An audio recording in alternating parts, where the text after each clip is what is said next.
लग्नाचे दागिने म्हणजे श्रीमंत पेशवाई दागिने. नाशिकचे सुप्रसिद्ध सराफ मयूर अलंकार सराफ.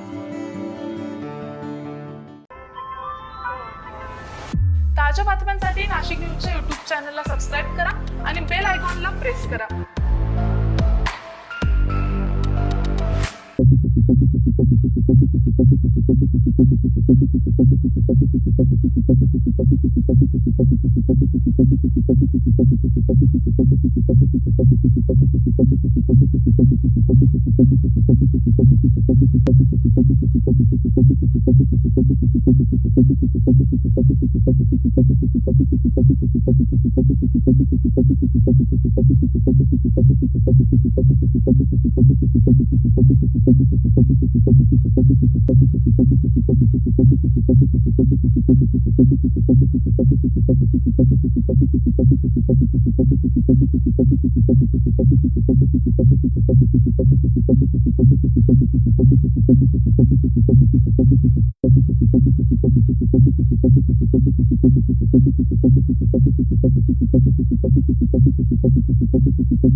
ताज्या बातम्यांसाठी नाशिक न्यूजच्या YouTube चॅनलला सबस्क्राईब करा आणि बेल आयकॉनला प्रेस करा.